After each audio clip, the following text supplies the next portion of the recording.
कन्नड़ा नवाज तंजीम श्री आदि शक्ति education social and कला ट्रस्ट की जानिब से श्री आदि शक्ति कर्नाटक रत्न अवार्ड 2024 दिए गए।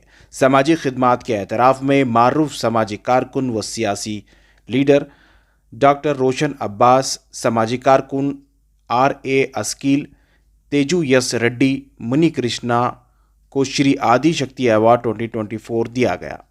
मारूफ समाजी कारकुन R.A. अस्कील को श्री आदि शक्ति तंजीम का रियासती एजुकेशनल प्रेसिडेंट नामजद किया गया। श्री R.A. अस्कील रवरನ್ನು ನೇಮಕ ಮಾಡುತ್ತಿದ್ದೇವೆ। ಆ ಮೂಲಕ ಈ ಪ್ರಮಾಣ ಪತ್ರವನ್ನು ನೀಡಿ ಅವರಿಗೆ ಆದೇಶ ಪ್ರತಿಯನ್ನು ನೀಡುತ್ತಿದ್ದೇವೆ ಅನ್ನುವಂತಹ ಈ ಒಂದು ಡ್ರಾಫ್ಟ್ ಇದೆ।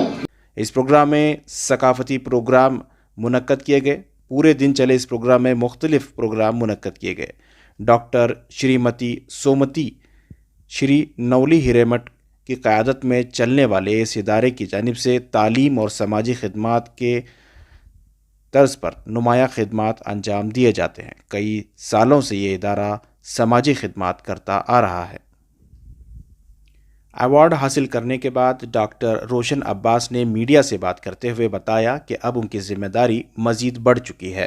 समाजी खिदमात में वो मज़ीद नुमाया खिदमात अंजाम देने की कोशिश करेंगे।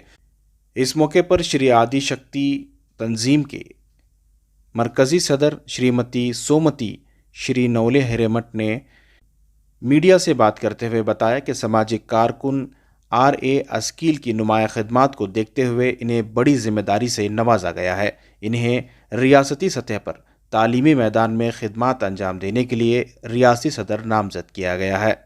मुझे सबसे पहले मैं शुक्रगुजार हूँ उस ज़ात परवरदिगार का कि मुझे इल्म की दुनिया में जहाँ पर अक़लियत में जो इल्म की कमी पेशी है, बैकवर्ड में जिसे OBC कहते हैं, कि उस क्षेत्र पर मैं काम करूँ, उसकी मुझे बहुत बड़ी ज़िम्मेदारी दी है कि मैं शुक्रगुजार हूँ उस रब्बुल इज़्ज़त का कि मैं इस पर काम करूँ। कि हम बहुत ही जल्दी एक क्वेश्चंस पेपर रिलीज़ करने वाले हैं कि उस पेपर्स में जो सेलेक्ट होंगे उन बच्चों को हम स्कॉलर्स करेंगे आदि शक्ति एजुकेशन ट्रस्ट के ज़रिए। और दूसरी बात यह है कि इसमें ख़ासकर हमारे साथ हर वक्त पर हमेशा जो है साथ खड़े रहे, जैसे आप रोशन सर ले लो या मैडम तेजावती, और जो है ऐसे हर कोई कर्नाटक में एक ही कह रहा है कि आप जिस कदम को रखे हैं कि उसके साथ हम हैं, क्योंकि हमारा मकसद सिर्फ गरीबों के घर में पढ़ाई ना हो, इसकी परेशानी ना उठाए, ताकि हम उनका साथ दें। इल्म में रहते हैं तो सबको कन्नड़ा बोलने आनी चाहिए, कन्नड़ा की तालीम हासिल करनी चाहिए तमाम लोग। बेशक ನಾವು ಈ ರಾಜ್ಯದಲ್ಲಿ ಹುಟ್ಟಿದ್ದಕ್ಕೆ, ನಾವು ಈ ಕನ್ನಡ ಮಂಡಲ ಹುಟ್ಟಿದ್ದಕ್ಕೆ, ಈ ಮಂಡಲೇ ನಾವು ಸಾಯೋದು. ನಮ್ಮ ಒಂದು ಧರ್ಮ ಯಾವುದೇ ಆಗಿರಲಿ, ನಮ್ಮ ನಾಡಿನ ಒಂದು ಸಂಪ್ರೀತಿ ಪ್ರಕಾರ ನಮ್ಮ ಒಂದು ಧರ್ಮ ಇಸ್ಲಾಂ ಧರ್ಮನೂ ಹೇಳುತ್ತೆ, ನೀ ಯಾವ ಧರ್ಮದಲ್ಲಿ ಹುಟ್ಟಿದೆಯಾ, ಯಾವ ಭೂಮಿಯಲ್ಲಿ ಹುಟ್ಟಿದೆಯಾ ಅಲ್ಲೇ ಸಾಯಬೇಕು, ಅದೇ ನಿನಗೆ ಮಾತಾ ಅಂತ. ಸೊ ಹಾಗಾಗಿ ನನಗೊಂದು ಹೆಮ್ಮೆ ಇದೆ, ಹಿರಿಯ ನಾಡಿಗೆ ಪ್ರತಿಯೊಂದು ಧರ್ಮದವ್ರ ಜೊತೆ ನನಗೆ ಒಂದು ಸೇವೆ ಮಾಡೋಕ್ಕೆ ಅವಕಾಶ ಸಿಗ್ತಾ ಇದೆ.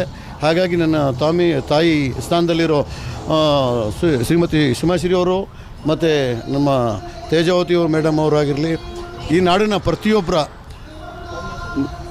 7 ಕೋಟಿ ಜನಾಂಗ ಏನೋ ನಮಗೆ ಮುಂದಕ್ಕೆ ಸಹಕಾರ ನೀಡ್ತಾರಂತ ಒಂದು ನಂಬಿಕೆ ಇಟ್ಕೊಂಡು ಇದರಲ್ಲಿ ನಾನು ಹೋರಾಟ ಮಾಡೋಕ್ಕೂ ಸಿದ್ಧವಾಗಿದ್ದೀನಿ ಅಂತ ಹೇಳ್ತಾ, ನನಗೆ ಇವತ್ತು ನಿಜವಾಗ್ಲೂ ಒಂದು ದೊಡ್ಡ ಜವಾಬ್ದಾರಿ ಸಿಕ್ಕಿದೆ. ಅಂದರೆ ಮುಖ್ಯ ಕಾರಣ, ನಾನು ಒಂದು ಹಳ್ಳಿಯಲ್ಲಿ ಹುಟ್ಟಿದ್ದವನು, ಆದರೂ ಇಲ್ಲಿಗೆ ಬರಬೇಕಂದ್ರೆ ನನ್ನನ್ನು ಗುರುತಿಸಿ ಕೆಲವು ನಮ್ಮ ಯಾರು ನಮ್ಮ ಮುನಿಕೃಷ್ಣ ಸಾರು ಮತ್ತು ನವೀನ್ ಸಾರು ಬಹಳ ಜನ ಇದ್ದಾರೆ, ಇವರೆಲ್ಲ ಗುರುತಿಸಿ ಯಾವುದು ನೀನು ಮುಂದಕ್ಕೆ ನಡೀರಿ, ನಾವು ಹಿಂದೆ ಇದ್ದೀವಿ ಅನ್ನೋದು ಇವತ್ತಿದ್ದಾರೆ. ಅದೇ ರೀತಿಯಾಗಿ ಈಗ ಈಗ ನಾವು ಇದರಲ್ಲಿ ಒಂದು ಸೆಲ್ ಏನು ಮಾಡ್ತಾಯಿದ್ದೀವಿ ಅಂದರೆ ಸ್ಟೂಡೆಂಟ್ಸ್ ಯೂನಿಯನ್ ಅನ್ನೋದನ್ನು ಒಂದು ಮಾಡ್ತಾಯಿದ್ದೀವಿ. ಸ್ಟೂಡೆಂಟ್ಸು ಅವ್ರವ್ರದ್ದೇ ಒಂದು ಏನಾದರೂ ಸಮಸ್ಯೆ ಬಂದಾಗ ಅವರು ಇದರಲ್ಲಿ ಒಂದು ಭಾಗಿಯಾಗಬೇಕು ಅಂತ ಸುಮಾರು ನಮ್ಮ ರಾಜ್ಯದಲ್ಲಿ ಎಷ್ಟು ಜನ ಇದ್ದಾರೆ ಅದರಲ್ಲೇ ಒಂದು ಸಂಘಟನೆ ಥರ ಮಾಡಿ ಅವ್ರಿಗೂ ಒಂದು ಜವಾಬ್ದಾರಿ ಕೊಟ್ಟಿರ್ತೀವಿ. ಎಜುಕೇಷನ್ಸ್ಗೋಸ್ಕರ ನಾವು ಯಾವಾಗಲೂ ಸಿದ್ಧವಾಗಿರೋದನ್ನು ನಾನು ಹೇಳಕ್ಕೆ ಬಯಸ್ತೀನಿ. ನನ್ನ ಹೆಸರು R.A. अस्कील। मेरा नाम है डॉक्टर श्रीमती सुमति श्री एस नवली हिरेमठ, समाज सेवकी, ಸೋಷಲ್ ವರ್ಕರ್, ಆರ್ಟಿಸ್ಟ್, ಎಲ್ಲನೂ ನಾನು ಇಲ್ಲಿವರೆಗೂ ಕೆಲಸ ಮಾಡ್ತಾ ಬಂದಿದ್ದೇನೆ. भारत कृषि समाज महिला विंग कर्नाटक स्टेट, हमारा प्रेसिडेंट है बलराम झाकड़ जी, मध्य प्रदेश गवर्नर।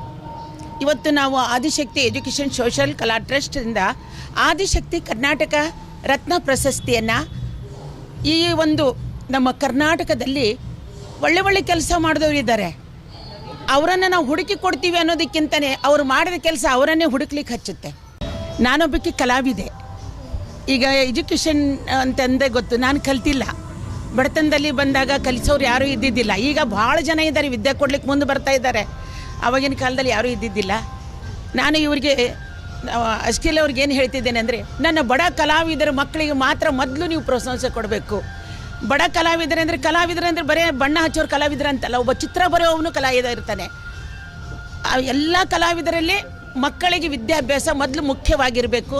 ಅವರನ್ನೆಲ್ಲ ನೀವು ಕಾಪಾಡ್ಕೊಂಡು ಹೋಗಬೇಕು. ಕಲೆ ಇರ್ಬೋದು, ಇನ್ನಿತರ ಯಾವುದೇ ಒಂದು ಚಟುವಟಿಕೆ ಇದ್ದವ್ರಿಗಾದರೂ ನೀವು ಒಂದು ಕರ್ನಾಟಕದಲ್ಲಿ ಈ ವಿದ್ಯೆಯನ್ನು ಸರಳವಾಗಿ ಸರಳ ಹೃದಯದಿಂದ ಎಲ್ಲರ ಪ್ರೀತಿ ಪಾತ್ರ ಆಗ್ತೀರಂತ ನಂಬಿ ನಾನು ನಿಮ್ಮನ್ನು ಒಂದು ಮಗ ಅಂತ ತಿಳ್ಕೊಂಡು ನಾನು ನನ್ನ ಜೊತೆಗೆ ಈ ಒಂದು ಭಾಗವನ್ನು ನಿಮ್ಗೆ ಹಂಚಿಕೊಂಡಿದ್ದಕ್ಕಾಗಿ ನಾನು ಇನ್ನೂ ಸಂತೋಷ ಪಡ್ತಾ ಇದ್ದೀನಿ. ಧನ್ಯವಾದಗಳು. ये जो काम आदिशक्ति फाउंडेशन ट्रस्ट ने जो कर रहे हैं बहुत अच्छा काम है.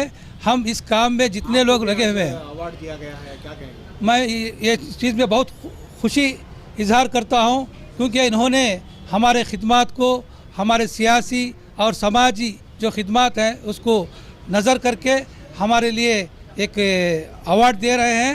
हम इनका शुक्रगुजार हैं. आगे चलकर हम और भी हमारे कर्नाटक के लिए, हमारे देश के लिए बहुत कुछ काम करेंगे. देश की खिदमत करेंगे, कौम की खिदमत करेंगे, समाज की खिदमत करेंगे.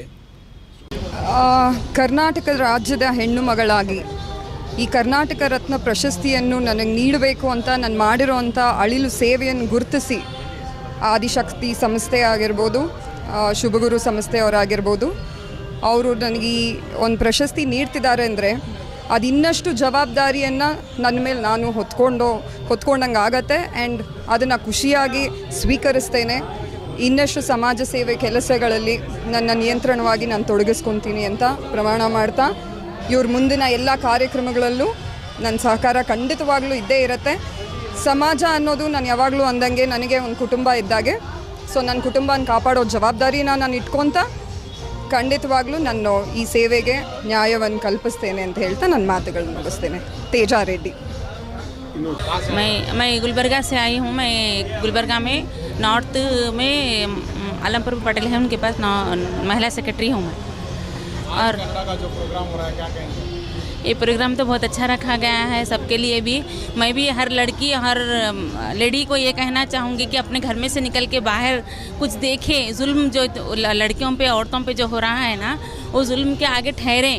मैं भी कुछ ऐसे ही 4 दीवारी में थी पहले. मैं भी आगे देखी कि लड़कियों के ऊपर बहुत जुल्म, औरतों के ऊपर शादी कर लेते, शौहर मारा, वो मारा, ऐसा चलने लगा. तो मैं भी आगे निकल के, मेरे साथ तो मेरे सास और मेरे शौहर दोनों सपोर्ट करते मेरा.